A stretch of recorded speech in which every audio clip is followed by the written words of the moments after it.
I'm going to tell you the things you need to know to be successful. Then we'll add the content to it, because actually the content is actually the easiest part. I know it's the part that's the hardest for you to think about at the beginning, but it's the easiest once I tell you how to make it easy. So let's go. Optimal times to post.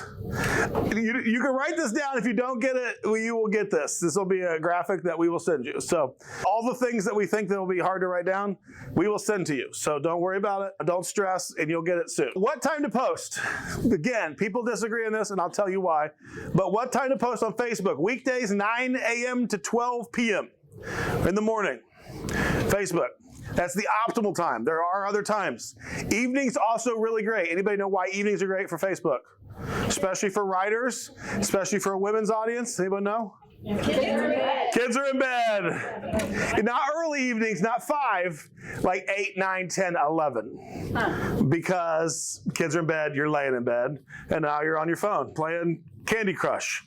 Oh, look, Robin Curry posted. Let me check that out. That's how it works. Yeah. I'm using my wife as an example. My wife lays in bed playing all the little games, but then she gets Snapchat notifications from her friends, and she clicks it and sits there and giggles. So it's the way it works. Same thing works for you that works for other people. TikTok, 2 to 3 times per day is the what time to post. I didn't put the exact times. Here's why. TikTok is generally 10 to 11 in the morning, 2 to 3 in the afternoon, and then like in the evening, 7, 8 p.m. What time zone? Your time zone. TikTok is geographically focused, so TikTok is your time zone. Facebook is based on your audience, but TikTok is tied to your geography. The people who are going to see your stuff are most people will be around you. I know that people in my area are sick of my face because I have a lot of accounts. And so my son's girlfriend is like sees all my stuff. I know because she comes over to my house and tells me, I saw your post and you were talking about writing. I saw your post, you're talking about this. Yeah, I got a lot of accounts. She sees them all. And what I tell her is, if you want to keep dating my son, watch every video all the way through, like it, save it, and comment, or you're breaking up. That's Twitter. Twitter weekdays 9 a.m. to noon. You're going to find weekdays 9 a.m. to noon is a big time for most of them. Again, optimal time for the majority of interaction based on the globe, not necessarily for your individual audience. We'll talk about it. Pinterest, 6 p.m. at night to 1 a.m. in the morning. Anybody know why? Pinterest is I gotta say this right so I don't say it weird. It is for women. It's a women's audience. Yes. I almost said it's a big women's audience, and I was just talking about how I said that at church the one day, and I offended a bunch of women. It's largely a platform for women, and so a lot of them are in the evenings after they've taken care of the day and kid. They're on Pinterest, penning boards, doing stuff. And so that's a great time for a lot of interaction. Instagram, weekdays, 9 a.m. to 3 p.m. Instagram has a little bit longer tail because it was big with millennials. Millennials are now like in their early 30s, I think, but it's got a little longer tail throughout the day. But the sweet spot is definitely like 9 to noon. LinkedIn, weekdays, 9 a.m. to 12 p.m. work time. If you want to know why 9 a.m. to 12 p.m., anybody know why that's a big time during the day? What do people do after they get to work and check in that they got there? They do anything but work, right? So they do. They go to work. Hey, boss, I'm here. They go in their office and they get on social media. It really is like 10 a.m. is like one of the hottest. 10 a.m., 10:15 is the hottest time because people have got in. It looks as if they're working and now they've got on social media. This is like legitimately where all the hours are lost. There's all kinds of studies about it.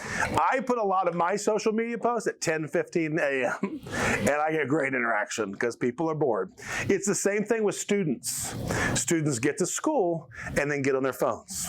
Theirs is a little bit earlier though because a lot of them get to school at 7 or 8 in the morning. LinkedIn, we talked about YouTube.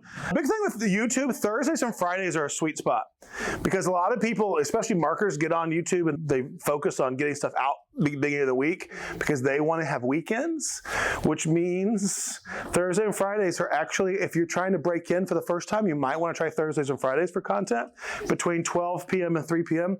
My largest video on YouTube is like 5 million or so. I posted on a Thursday midday and it went bonkers. Yeah, so I didn't know this when I did that. But now after I learned it, I'm like, oh, now I see why. Blogs. Worst days for YouTube, like Mondays, bad day. Blogs, 5 a.m. to 7 a.m. is a general time that's been taught for a lot of years. Post early before, so your message is in the inbox when they get to work. Problem is, if you're like me, I've got like 12 emails. Actually, I think I have 30 emails now. But it all just fills up the inbox. So you don't want to be in there at 7 a.m. You want to be then in there at 10 to 11. Like you want to be there as I'm sitting there, it comes in. And when I tell people, if you got something urgent, send it to me 10:15, so I'll see it during the day. Because if not, I go through all the emails, but usually I don't get through all the slog of emails till late in the day. Do you find these change in the summer when kids aren't in school and maybe people's work? Yeah, YouTube is really bad in the summer. YouTube's terrible in the summer.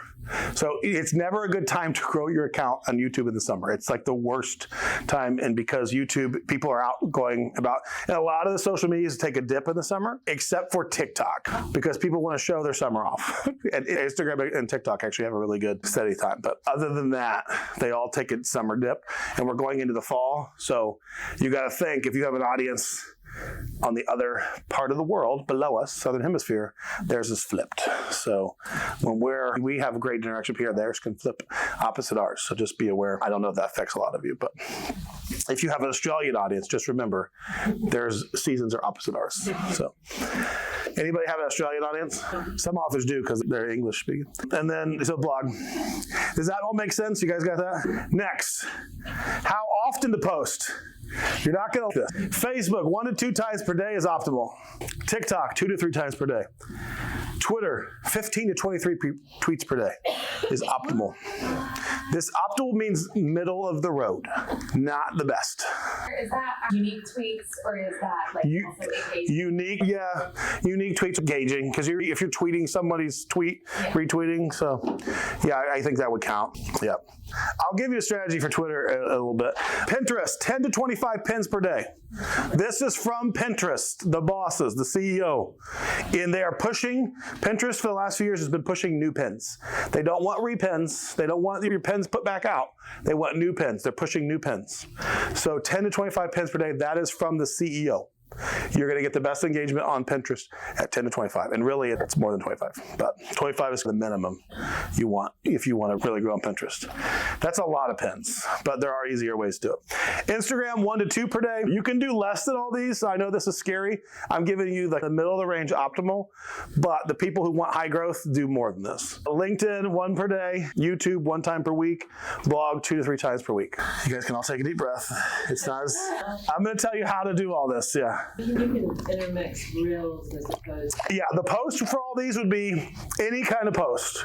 Video, photo, text. Yep. So that would be, well, except for pins. Do stories count?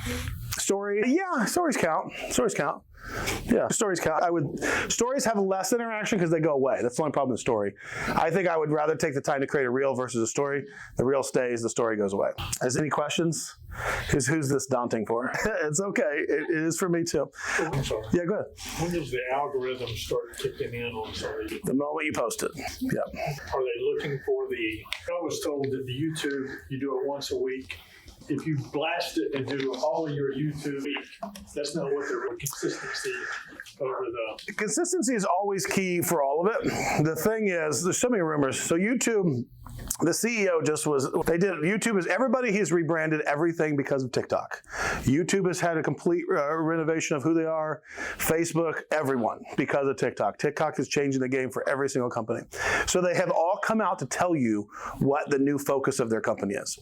YouTube, the rumor is if you post a video and it doesn't do well, your next video won't do well. YouTube, every video is completely autonomous from all your other videos.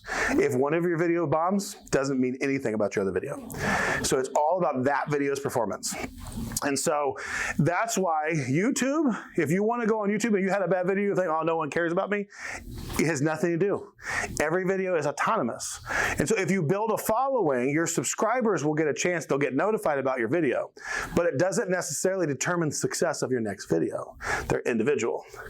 I know for my kids, they like the shorts a lot on YouTube. Shorts, yeah. Yeah, they love them. So for TikTok is like a drug. It is. It's a drug for people. And they know it's a drug and they make you addicted. TikTok for your first 3 or 5 videos will give you extra exposure to hook you into the app. So if you've ever wondered why your first videos did really well and then all of a sudden you did terrible, it's because they gave you more of the drug at the beginning to get you hooked. They do. They tell you this. Like, this is part of it. And so when your first videos, if you launch on TikTok and launch some great content, one of your videos can go viral out of the gate, or 2 or 3. I have a friend who has 2.1 million followers, and he launched his account. He launched great content right out of the gate. He got like 85,000 followers, like 85,000 views in the first video. His next video about the same. Next video like 140,000, because they gave him all this extra promotion. But because the content was great and the audience, it was perfect for his geographic audience, it took off. And so he got to 2 million easy. He was $1 million in 3 months because just all the things worked together for him. But because he created great content at the time he launched his account, that's why I have so many TikToks. If I'll just launch a new TikTok with great content, hoping that one will get grabbed in the algorithm. If it doesn't, I'll go launch another one. Because over time, one of those will launch in the algorithm and catch. So I've got a bunch of TikToks that are just dead. I don't care. Because I'll just go launch a new one. Because I'm trying to get that swoop, because I've watched the people that I teach to do this, the ones that do it, they'll get one of those accounts to explode, that's their account. They don't care about the other accounts. So I just let them die. If you ever wonder why there's so many dead accounts on TikTok, that's what people are doing. They're waiting for one of them to take off. Is there a statistic on the dollar value per post? Yes, on everyone is different. Yeah. Like how much you can earn? Yeah, that's a very broad question, but how do you know that if you are actually spending your time wisely? When it comes to dollars and cents, spending time on these to get paid by these the only one that's, I have made $286 in 2 years on TikTok with 50 million views. Yeah, it's like, yay! You really can't, the time, if I go like per hour, is bad, right? So that I've been on TikTok. But like TikTok, it's not about that, because I have a super engaged audience on TikTok. So it's not about, you're not making money. Like, you're never making money. Now YouTube, if you spend time on YouTube and you get a big audience, YouTube, especially if it's a US audience, it can be very lucrative for people. So if you're trying to do these for money, it's a whole different thing. But I'll tell you, the ones that are worth your time for money are YouTube, definitely is number one. Having your own blog is actually one of the best ways to make money. And then not TikTok. The other way is you get paid to do promotions on these. That's where you can make money on all of them about the same. Facebook, no, bad. Instagram is actually really good for money.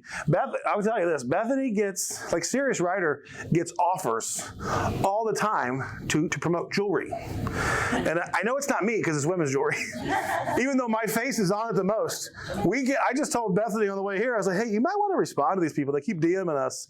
They want us to take this jewelry, like 5 pieces of jewelry for free, and promote it, and then if it does well, they'll do well. Like, we're not going to do that, Serious Writer, but I think what happens is they saw Bethany do a video on it, and they're trying to get a hold of Bethany. So I said, Bethany, you might want to follow up with them and do that on your own personal brand. But like, you would think, why would they contact writers? There is a genius method behind this advertiser. Why would you contact writers with jewelry? Who are the majority of writers? Women. And we go to conferences. It's a genius. Take a look around this room. Yeah, 90% women in a lot of conferences. So, of course, a jewelry company is going to reach out to a writing company to pitch jewelry, because if Bethany's on our post talking about, this jewelry's awesome, like, the audience is going to be women. And so that's why they're pitching. It sounds awkward, but advertisers are looking for the audience that you have. They don't really care if it's about writing or not. They're looking for the age category of what the audience is. And that's why I've promoted some stuff that I never thought I would promote, just because they want the audience that I have. And it was like speakers and all kinds of stuff. Fine with me. So those are some things that you can be aware of, but we don't have time to go into how to monetize all these things. That's something we could do over social media one day for you. So this is the medium. If you want to do Pinterest, 30 plus a day is probably for growth. If you want to do Instagram, especially Facebook, 1 or 2 times per day. I have a friend who went from last summer 0 on Facebook to 757,000. He posted, my son and I counted, 42 posts in one day. 42 posts with 700,000 people. His interaction, his engagement, he had 150 million views on his reels in a month. Like, it's insane. That's what it's doing. And I asked him, so are you doing this just to, he's like, I get paid by, so there's lots of ways to get paid in Facebook right now. You can get paid by reels, you can get paid by engagement. He gets paid by engagement. So every time someone likes, comments, hearts, anything, he gets paid. $30,000 a month from Facebook. So the reason he's got 42 posts on there is because Facebook is paying him for all the engagement. So he's just trying to get as much engagement as he can during the day. But that engagement actually gets him more reach on all this future stuff because Facebook says, wow, this guy's got a lot of engagement. Let's send his stuff out. So it actually does both. It gets him money and grows his account. And so these are not what you have to do. You can do once a month blog. You can do every other week YouTube. You can do once a day Facebook. Like, this is the optimal, but if you know the optimal where you need to get on the platform that you choose. Doing all of this is insane. There's ways to automate it all. I'll show you that. But you have to figure out what works for you. We're going to talk about figuring out your platform more later, but I just wanted to give you the optimal things. Make sense? So during the ending stuff, I put some posts on Facebook against the narrative. Yeah. And I'm pretty sure I was, what do you do? Open another page. Yeah, Facebook won't. If they banned you for content that they did not approve of, there's. They didn't ban me. Oh. I think, but. Oh, yes. Okay. So, yes. That's why Facebook's the bane of my existence. I got fact checked for a post about Winston Churchill. This is like a week ago. I was about to get a bonus for the first ever time on Facebook because they monetize Reels. And I've been struggling. I get like $100 a month or less. And so this would have been the first time I actually did well. Like, I had all these posts that just took off because I've been working, doing my friend's method, just post at a time, getting engagement. And it was working. And they fact checked the post from Winston Churchill and said the fact checker cannot prove that Winston Churchill said the quote I posted. I never said Winston Churchill said it. But they demonetized my account and they have went and taken all my reach and exposure away. So my post went from getting 30,000, 40,000 views each reel to 300. And so the only way to fix that for me is they're making me go talk to the fact checker who won't return my emails to get the fact checker to remove because I didn't say anything about Winston Churchill. Social media can be all this. And so it's just a nightmare, but I still have reach and connection to all my fans. It comes with the game of it all. So you just have to be aware. The only way to do that is just to go and they have an appeals process. We don't have time to go into all that, but it's pretty stated online. There's a forum you can join that teaches you how to do all of it. I just Yeah. want to interject. My publisher several years back said, please do not put on your social media. And I told him many, many times, but I do not post anything political, and I have not for years. Yeah. Because this is something that publishers do look at. They want to know if you're crossing over into that. And if you are, and you're not a political journalist or something like that, then that's how. Unless that's your wheelhouse, unless you're a political writer. I had actually told I signed a 4-book deal on my author's fiction books, and they went and checked out all of his posts because some of them were quasi-political. And they basically said, if you post things that are political that we don't agree with, we will cancel the contract. And they were going to go ahead with book 1 because it wasn't political, and he didn't intend it to be, but it could be read that way depending on how you read it.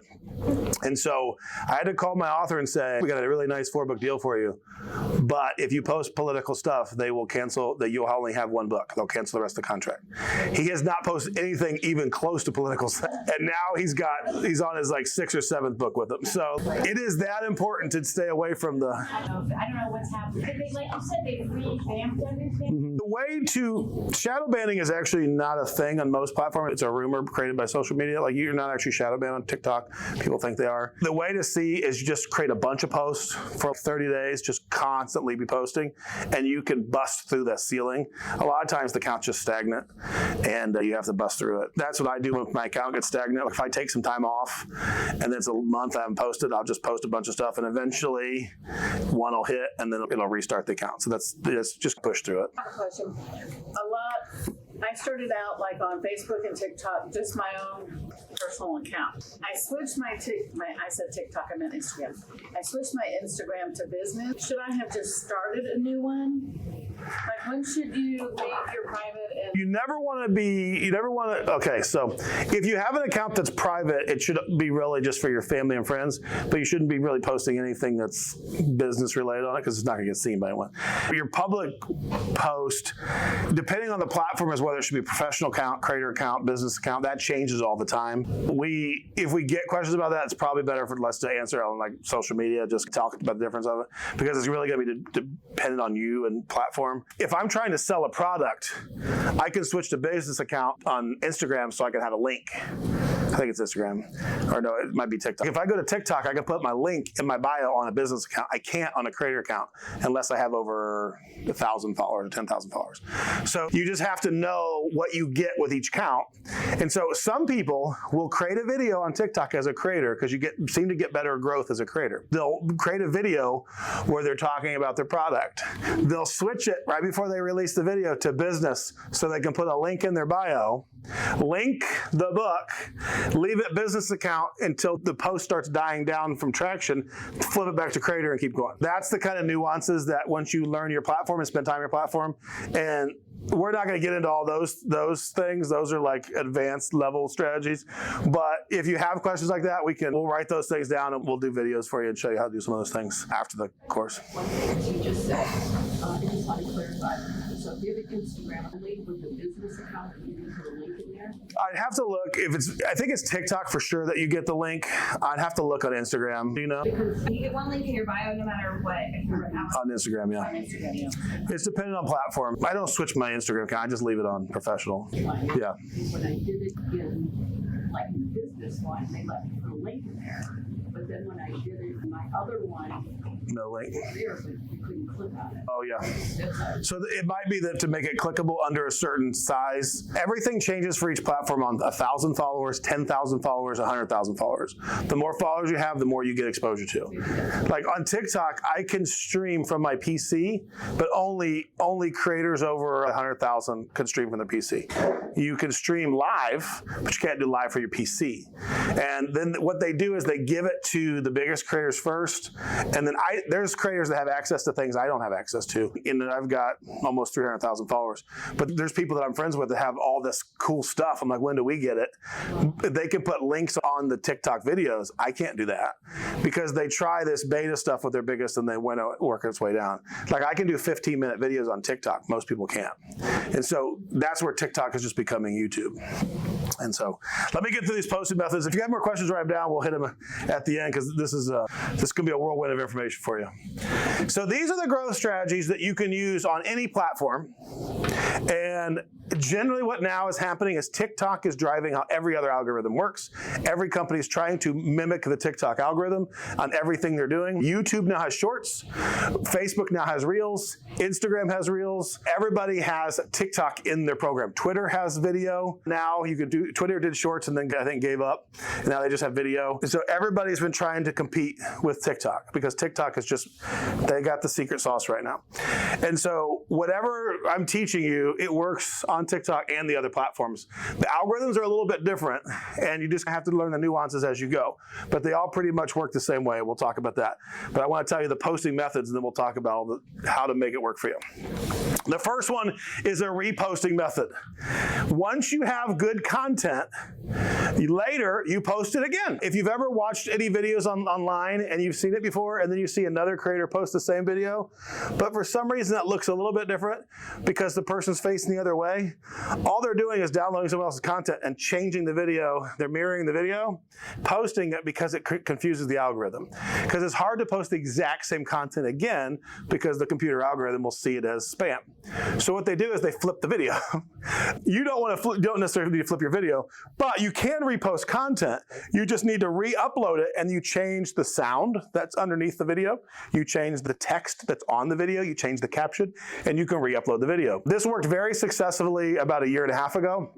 I would take a video that I'd get 150,000 views on it, repost it again, and get 1 million views. I'd wait a certain amount of time, depending on how many videos I posted. The more videos I posted, the sooner I would post it because it was much farther down the list. But if I wasn't posting a lot of videos, I'd wait 2, 3, 4 months, 6 months, just depending. So if you've got a video you think was great content and it didn't do very well, it might be just because you didn't have enough followers. So if you increase followers, try the video again. You might find that your new followers, you have the equilibrium to get it to shoot out. So if you're creating great content, remember those things and then repost them again. Your videos, and just you got to tweak them a little bit. What I do is I would just change the sound. I would take the sound that was on it, I put a new sound underneath it, and then I'd send it out and it's seen as a new video. That's getting a little harder because a lot of people have been doing that and people have been stealing each other's content, but you can repost videos. Just don't. Sometimes I accidentally post a video twice because like something will happen in the glitch in the algorithm and it won't look like it posted. So I'll hit the button again. It'll post the same video right after each other. One of the videos will go gangbuster and the other one will just lay flat. And so you don't delete videos on TikTok ever unless you get like a ban and then you take it down. And if you lose the appeal, you take it down. But Do you specify whether you're reposting on the same platform or doing one video and posting it on YouTube, TikTok? reposting is same platform. Yeah, we'll talk about repurposing them, which would be a little bit different. But I've got a program for you for that. But reposting is on the same platform. So if I'm putting it on TikTok, I'm going to put it on TikTok later. If I'm putting it on YouTube, I'm going to put it on YouTube later. I've accidentally posted the same video multiple times at the same day. I just recently did one where I forgot I posted it. So I put it on YouTube Shorts like a few days later, and I got 10,000 views on a video that had 300. So on YouTube, you can delete them. So I went back and deleted the other one. But so the 3 TikTok method, this is the same for 3 Instagram method, it's just the 3, you can call it the 3 videos. So this method is that every day you're going to post 3 videos. One of them is going to be a repost from your previous content. Because if you're reposting, it makes it easier. Well, now I got content. I just gotta go find the content. And I'll show you ways to make that easily accessible to you when we get to the tools section. But you're gonna post one that's informational, educational. This is for your core audience. It's not about becoming viral and growing a new audience. It's about feeding and serving and servicing your audience. And then you're going to create one that the goal is to try to go viral. You're going to create one that's trendy, that is using trending music, trending audio, fitting a trend. It doesn't have to be dancing, but it can be, there's lots of other things besides dancing. In the book world, it might be, there's a lot of videos that are called page flip videos, where it's literally just someone flipping the pages, and then they have text over the book and they have a voiceover. It's often not even the book that they're flipping. It's just a standard video. And they're like, we fell in love when our eyes met or something. It's just like his romance story. And it's just 15 seconds. But that is intended to go viral, to bring you new people. So you create one viral. There's lots of different ways. We're not going to get into all the different type of viral stuff, trending stuff. I'll tell you how to find that stuff later. But that's the goal. One to go viral, one for your people, one that's reposted just so you have content. That's the 3 TikTok or video method. Okay. Next is the recreation method. It's not recreation method, although that probably would be a method. The recreation is you create the same video again, but you're not repurposing a video. You're not reposting a video. You're just creating the video again. So if the video worked, then you actually record that video a second time. The same exact content, but maybe you're wearing a different outfit, but you're in the same place. You just recreate the video. You could use the same script if you had a script you're reading. You can use the same script, but you're filming it all over again so that TikTok sees it or Instagram sees it or Facebook sees it as a new video, even though it's pretty much the same content. There are people that do this. It's not, yeah, it's a method, so I'll wait. Okay. Does that make sense? Are all these relative to videos only, or? These are, yes, because right now the main thing growing is video. And we're not talking about what the video is about yet. We'll talk about that later. So we'll focus on learning the strategy. There is some strategy coming up with Instagram because, well, when I get to that, I'll tell you about what's going on with Instagram right now. The 95-5 method. This one actually will apply to any kind of content. The 95-5 content is 95% of what you create is intended to bring people in. So viral, trending, you're just creating content. Like you're just trying to bring new people in. The 5% is for your core people. 5% of your videos are for your core people. You don't have to do every one of these methods. You don't have to do any of these methods, but these are the methods that people are using and they do work. What is the key is consistency. If one method doesn't work for you, try another method.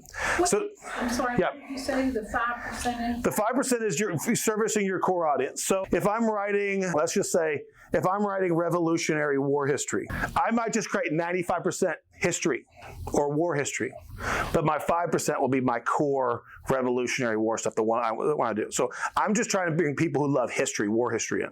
And then I'm going to really focus and go deep with that 5%, and I make sure I have my Revolutionary War history in there. That's a method. The other one's similar. It's the 20-80 method. The 20% is the virality. You create 20% of your stuff for virality and you go really deep. This is for people who want to really focus on micro-influencing. They don't really care about getting a lot of big numbers. The 95.5 is more about getting numbers. The 20-80 is more about getting a micro-influence audience, passionate fans, where 20% of the stuff is to go viral, 80% is all about taking care of your people. So in the Revolutionary War, right, this would be 80% about what he wants to talk about, 20% about just bringing new eyeballs to the table. So that's slow growth, but really solid growth. There are different methods. You may find that you try 95.5 and it doesn't work, but the 20-80 method works. You may find that you try to do the 20-80 method and it's just not working for you, and then you do the 95.5 and it works great. It really is dependent on each person, your niche, the time, place, geography. Like, you just have to try some methods and see what works. The series method. This is creating videos in series. This is those videos you see where there's a part 1, part 2, part 3, part 4. The guy at the pawn shop. He's doing his in a series. Guess what? I want to see them all. I want to follow the series. And so they'll create a series. And they intentionally do not finish the video until the next video. Anybody know not the Buzz Lightyear guy, it's the, what's the race car? Lightning McQueen. Anybody see the Lightning McQueen? He has a replica Lightning McQueen car and he goes around and visits kids with cancer to encourage them. Disney sent him a letter and suing him. So he created a series of videos about his Disney lawsuit. And I followed him. I want to see what happens. Everyone's part 2, part 3, part 4. Finally, Disney decided to drop the lawsuit if he would change the car. So I think the car is like an Acura or something. If he picks so they approved a different car. So he had to go buy a different car and then decorate that car, but it's a Corvette instead of an Acura, because the Acura is actually, whatever that car is actually the car in the movie. So as long as it wasn't the same car, they were fine with him doing this because they were getting a lot of bad press. But there's a whole series. I think this was 8 or 10 videos over time. It's just a series, and he makes it, there's more parts to the story. Last month, a fisherman in Cancun, they were just fishing. They forgot to do something, plug something in their boat. They're out it's Cabo, not Cancun, Cabo. Was out off the coast of Cabo, and they're just fishing away, and the boat is just getting lower, and you can see it from the video because he broadcast live. While they were live, they sank in the middle of the ocean, and he's videotaping this whole thing. And the language is terrible, but you're just watching this boat go down, and the guy's still getting his marlin, and he's pulling it in, the boat's going under the water. They had no clue, and they're just watching this chaos ensue. The guy got 1 million followers from just posting his boat sinking. 5 parts. Now the boat's probably a very expensive boat. It's not going to pay for the boat. But his account exploded. But I followed it. I don't care about fishing. I don't care about any of that. I'm terrible at fishing. But it was just the chaos that was happening, him just telling the story. But he cut the video every time before he was getting ready to tell you something, and then boom, the video's done. Part 2. And then you go to part 2, and he's talking to part 2, and then boom, the video's done. And he doesn't finish it. Unfinished videos that lead into series keep people following your account. And I follow the account. Eventually, I'll unfollow the guy. The story's kind of over. I want to know if he gets a new boat, but I don't really care. But I do because now I've followed it. But you just never know. But that's what the series does. Create things in parts. If you're educating somebody, teach it in parts. Don't teach it all in one. And that's the series. Next is the 3-pillar method. This works with anything. This actually works with anything besides videos, whatever, photos, just your social media. The 3-pillar method is that when you create platform, when you create your social media, you have 3 pillars. These are the 3 things that that work together in your niche. And this is very big about creating content. So it's like, what are the 3 things that you do? Because you don't just want to drive only in one category, right? You need to have different parts and pieces of who you are so that if you get bored or if your audience gets bored, you have other things that you talk about. And you would say, I'm trying to give you examples. So this is writer, author, parent. I might talk on my social media about being a writer.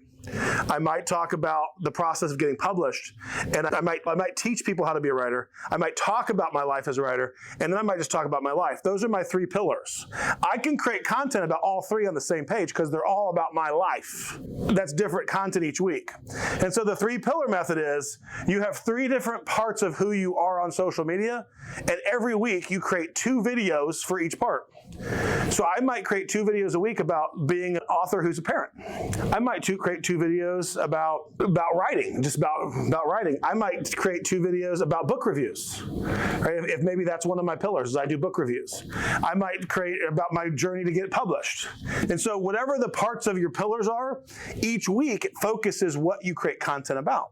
You don't just create content about writing because it's hard to come up with an infinite number of topics at first. It's easy after a while.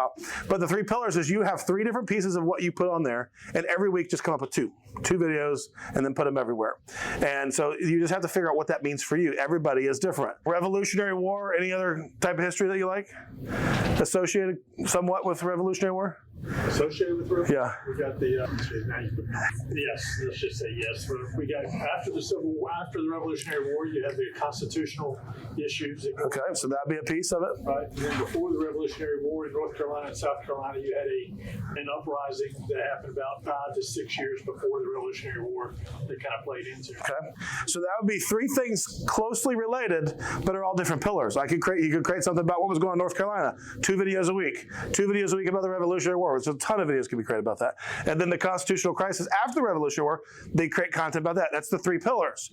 So now every week he goes in, I need to create 2 videos about the Revolutionary War, 2 videos about North Carolina, South Carolina, which is great. That's geography. That's where he lives.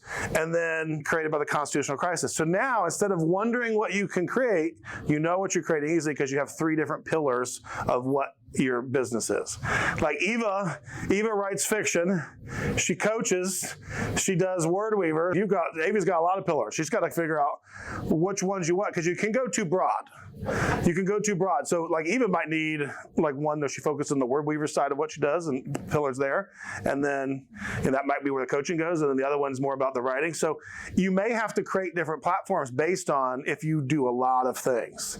That's why I have a lot of different accounts. And they all don't have to be big. They don't all have to be big. They just have to be purposeful. Yep. So last year, Okay. but like I get a lot of messages, especially about foster care and like Christians. Should I do different pillars now or should I start a new one with something else? If everything, do you do foster care? Yeah.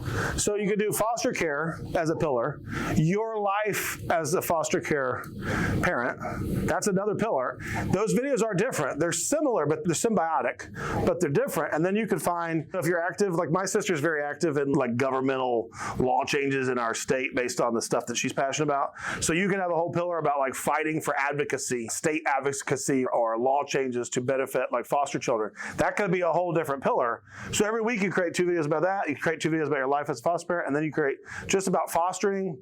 Maybe those are emotionally moving, about like situations or kids or great foster stories. And so then you got all this content. It's all about the same thing. It all brings people in. But when people see your videos, they're not like, what in the world why is she creating this video? Or should I just continue? I would keep, if it's all about foster care relation stuff, I would probably keep it all. Just make those pillars. Yeah. Thank you. Do you distinguish that it's a different pillar, or you just post it and let your audience? No, they'll figure it out. Yeah. That's what I figured. If they're too different, you'll make people leave. They won't watch it. Okay. So you have to be really careful about it being too different. They can't be too diverse from each other. They really have to be symbiotic to be pillars. Hyper quantity method. I like this method because I can create content. So hyper quantity is you just put out a ton of content.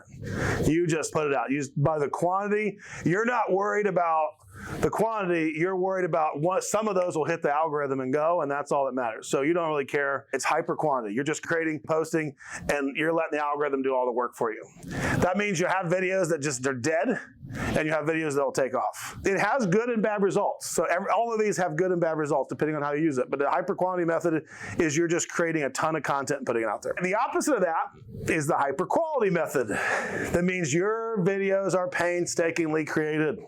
You will take the time to do them perfect. And we'll talk about what perfect looks like.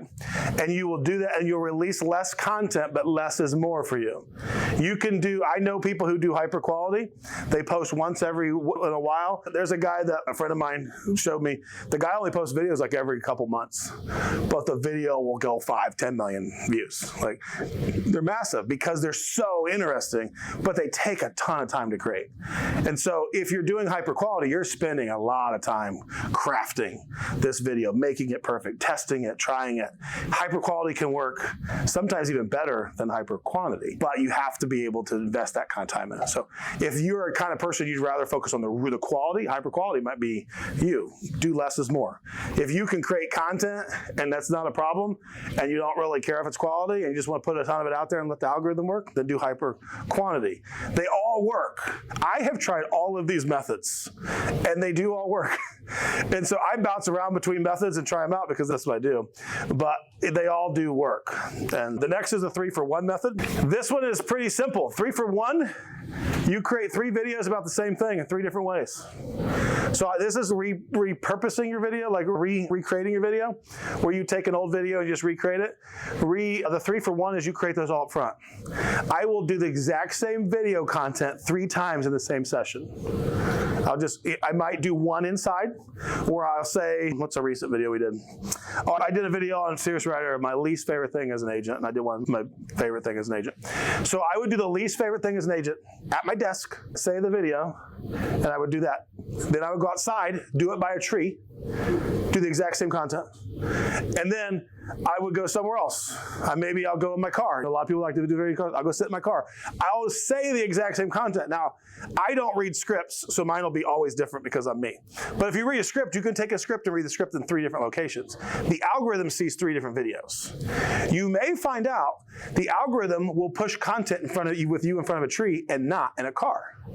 You may find out the algorithm, because the algorithm is just a computer that's looking at your videos and determining whether or not to push it.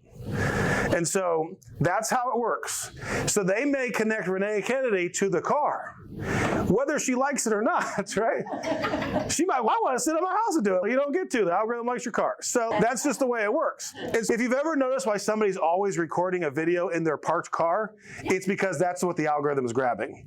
And so that's why they have to do it. And so for me, you have to figure out what the algorithm grabs for you, and that's where you create your content. And so the 3-for-1 is create the same video, every video you do every day, create the videos 3 times, 3 different locations. Try to keep the locations consistent, because then you can find out if a location continues to perform over and above the other ones. That's what the algorithm likes for you. And there's nothing you can do to really change that other than try to force it. So, wow.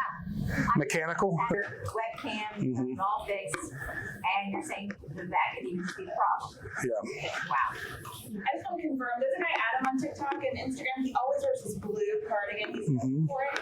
Is it picking that up too? Yeah, same outfits.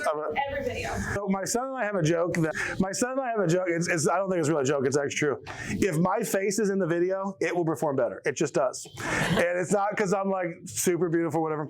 But like we tested it out. When he does a video and I'm in the video and he picks my face as the thumbnail and on TikTok, it will just do better. And he hates it. Because I'm like, do you need extra views? But because I've had so many millions of views, the algorithm knows my face. So when he puts my face in the algorithm, it picks up his videos. The more that he does videos outside of with me, the more likely that won't matter. But when he was smaller, if I was in a video, it would do really well for him. And my friend who also would come over, and this worked on YouTube, he would come and do behind the scenes videos of me, and he would normally get a couple hundred views max. He would get like 40,000 views. He's like, I hate this. I'm like, I know, it's just my face. So I don't know, can't tell you. The algorithm likes me. But it can be that simple. How far hard part. Do you release those? Because you don't want to annoy your audience for seeing the same things. How far? It really depends on the platform and how big your audience is. It really depends on how big your fans' audiences are. If you have a small audience, you're going to see the same people over and over again. If you follow a lot of people, you're going to see them less. And so the majority of people have smaller audiences, but big creators can get away with posting more times because the way the algorithms work is they're going to show it to small segments of the audience each time, especially TikTok. We'll get into TikTok. I'll explain how that works when we get to the algorithms for you. I've done some reels on Instagram, and I'll do them the same, like out on my back deck, the same time of day, and I'll have one have 4,700 views, and the next one have 32. Yeah. So it just, maybe the algorithm's not picking that up. There's a guy I saw recently who, you just have to figure out what the algorithm's going to pick up for you. It may not pick up that at all. It may be the quality of your shirt. There's one guy that starts every video like this. Seriously, every video like this. And then he walks up to the camera and then does the video. What he found out is that when he didn't do all that and do the same way approaching the camera, didn't pick up his videos. The moment he started doing that repetitiously, now he's stuck doing it. Yeah. It's just like, I don't know. Both, not my face in it, just my voice and scanning, like I'm in the woods, so scanning the woods and hearing all the sounds. But one did fantastic and one didn't. You have to test it I would test it by dozens, not a couple. If I go back, I look at all the numbers. If I go back and I do the 3-for-1 method for a month, and I've done 3 of the same location for a month, and I go back and recognize that in my office was 30% less views than outside, I need to start filming outside. And so you have to there's a lot of this just testing, but we have to remember it's not people deciding whether our videos go viral. It's a computer. And so if you can figure out what the computer's seeing in your videos by doing your testing, you can understand the computer algorithm. And so that's the way it works. I had the guy that I was talking to last night from Trinidad. He recognized that if he puts his voice on it, it kills the video. So he intentionally creates videos that are universal from language. No English, no nothing. He doesn't have his Trinidad accent. There's never speaking in the videos because the moment that he puts his voice in the video, the views just tank. So he's recognized. So he was asking me, like, what do I do to make money on this? And so we were talking about how he's going to have to do some things to change that. He's just a friend of mine, but he can change that. But like for him, as soon as he starts talking videos, it's going to kill his reach. But the 3-for-1 method, do it. And I would say you do it for 30 days, do it 90 days, and test it. Go back and try it, and you'll see what the algorithm is seeing potentially. All right, more introduction posts method. This is one where you create content to grow your platform, and you create intentional posts that the sole purpose is your goal you're trying to create, where you're always introducing people to you. Because the problem in social media is you can get fans who have no idea who you are. They'll just hit follow for the content. So what you do is you intentionally create posts along the way that you know won't do well, but they introduce people to you, just like I did at the beginning. Some of you know us, some of you don't, but they tell your story, tell about who you are, because the goal of the introduction post is to turn people who are following you into people who care about you and that you can care about through process. So not caring about the numbers of these views on this or looks, but ultimately that this tells your story. If you're doing Facebook, this could be a long post, right? You can do a long post or pictures of you, but find ways to tell people who you are, because if people don't know you, they're less likely to care about you. So find ways to do an introduction post method. Should we start there? That seems like where we should start. No, because they don't care about you yet. They got to come to your platform first. You filter this in. And the problem that we have, when we meet each other the first time we introduce each other, like we introduce ourselves, but I've known you for years. I don't come up to you and say, hey, Jim, how you doing? My name is Cyle. How you doing? I don't ask you your story every time. We just assume that people know. The introduction post is not assuming along the way that people know. It's always continually reintroducing yourself to your audience, because you're always going to have new people coming in and out. So it's a constant, just intentionally, okay, I've grown 1,000 people this month. I need to do some introduction posts to work in that those new people don't know me. So it's just really staying focused on, the introduction post is not something I do alone because it's not really a great method, but I work that in. I try to make sure that people know. Like, I shared the story of losing my daughter on her birthday. I got a lot of people wishing me happy birthday because they didn't pay attention or read the video. They just saw the caption and clicked on, which was fine because I could handle that. But for the people that were my fans that watched the video, it made them care about my life in a whole different way because they watched the video and said, I'm sorry about your daughter. And so the purpose of that wasn't going to go viral. It was just to tell people, hey, this is my life, this is my story. And I did that about my son's birthday. We did a whole kind of reintroducing both myself and my son to our audiences because it's time to celebrate birthday. And people love that. And I try to make sure I celebrate birthdays with my fans. But so introduce yourself off. The 7-second method. This is a big one if you're stuck. You ever seen those videos? They're really short. It's got a ton of text on the screen and there's not enough time in the video to read it before it loops. They're doing that to game the algorithm and they're using you to game it because it's all about, I'll tell you why, but it's about watch time. So 7-second methods, create short posts and then just put too much text on the screen that they cannot read it in the time and it'll loop while they're reading it. And you got to make sure it's text that they want to read. You can't be the NASDAQ. But the 7-second method, if you're stuck, do some short stuff like that to try to get your account moving again. And if you're stuck, you don't do it every time, but there are accounts that just do 5-second posts I know people that make full-time living with a 5-second post. There's a guy it's keyboard sounds. And he just pretends he's typing a keyboard and he just stares at the screen like this. The screen slow zooms in and it's just a ton of text. He makes full-time living with those videos because he sells products. And so that's how he does it. So it can work, but it is gaming the algorithm. And if you do this kind of method, 5-second, 7-second, you have to have the introduction post in there because you're just going to pick up people and they're going to be random. So you have to find ways to connect them to the you as community. I thought people would find that more annoying that you did your post too long and they can't. Do you read them? Sometimes. Yep, see? But there's just good content. Yeah, it's the key, value. Give the value. Like, it still has to, everything we're talking about, it has to have value. Like, we cannot take out the value out of any of this. It all still, if you're doing the 7-second, if you're doing the repurpose, all of it, you can't just repurpose a video that had no value. That's just going to bomb. Give people value. That's what they want. Give them value. Take the time to think about it. So yeah, what time is it? I got to make sure. All right, here, 2 quick ones for Twitter. All right, Twitter's a little bit different because you got to post so many times on it. But there are some unique methods just to Twitter because it's so different. There's a tweet vortex and a tweet storm. They're very similar. They're both the same. One's text-based, one's video-based, okay? Who's my Twitter people? Okay, so tweet storm, tweet vortex. We're going to do tweet storm first. Tweet storm is this. You tweet an article, blog, whatever, and then you retweet. You put whatever, how many, 280 characters in it, and then you continue the blog through the rest. You just retweet the next 280 characters. You retweet the next 200. And so you might put a 600-word blog in a tweet in the retweets. And at the end, you put the link. Right. It's called Tweet Storm. And that's what they do because you just boom. And what it does is it creates, for some reason, the algorithm will pick this up.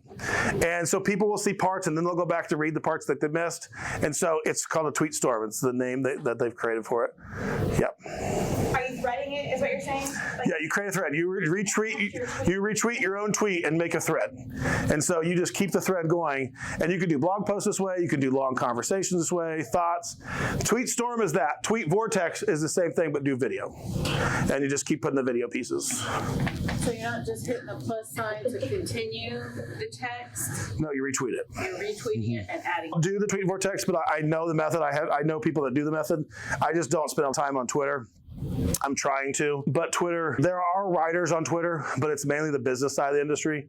It's agents and editors, and it's a place where they go find and connect with each other and network. It's not so much as all the writers exist there. There are better platforms. Right now, TikTok's the best platform and Instagram for writers, but there are advantages depending on what your niche is that you can find here. History might be one. It seems like one that might be good for TikTok or Twitter, but if you're going to do, that's the nature of it. What did you say, TikTok and who were better for writers right now? Instagram and TikTok. Yeah. And Facebook. I mean, Facebook's always around now since they've done Reels. They've brought themselves back in the game. Andy's ready for lunch, so we've got 7 minutes for Q&A. I'm looking at you, Andy. All right. Any desperate questions? We can do more Q&A after lunch, but we've got 7 minutes. pushes you? Is that just because you see their reach bar at the bottom, or is it because you see people respond? How do you know the algorithm? So the algorithm pushes you if every platform will tell you whether it's your followers or subscribers that are looking or it's people that are not following. YouTube tells you, Facebook tells you, Instagram. And so if you are getting to people that are not your followers, you're being pushed by the algorithm. The difference is how much push. Like on TikTok, it will tell you in your analytics if you made the For You page or if they're your followers. If 90% of your views are coming from the For You page, the algorithm has grabbed you. If 90% are coming from your followers, it did not get grabbed by the algorithm. And any iteration, it's usually, in my experience, you either get grabbed by the algorithm or you don't. There's not many times I'm looking like 50-50. I'm either all the way in with the algorithm or like all the way out. I don't have a lot of middle of the road posts. It either gets grabbed or it doesn't. And it's the same with Facebook. You either get grabbed or you don't. Thanks to I'm in like Facebook jail right now, I'm just not getting grabbed by the algorithm, so I'm just pushing through it. And eventually you can get the algorithm to grab you back again. It's just, but you got to think it is a computer program. So no matter how creative we think, we are still trying to get through a computer program to get our stuff out. And so computer programs by nature are not creative. So we have to figure out how to just what it's seeing in our posts, what keywords it's picking up, and we'll talk about some SEO and keywords. And I know we intentionally have not gotten to what the content you're creating is, because once we start talking about that, that's all you're going to think about the rest of the time, because I know how this goes. So that's going to be towards the end, and it really is the easiest with the content. But if you understand what to do with the content you create, because you're here because you're all creatives, because you write and you're creative. So the content, I promise you, will be the easiest in time, but you have to know what to do with the content. And that's where a lot of people get stuck, is they got content, they just don't know what to do with it, how to do it, where to put it. And that's where we're trying to tell you all that first. So once the content comes, you know how to use it, and don't feel like I don't know what to do with this because I don't know technology. I'm teaching you all that up the front.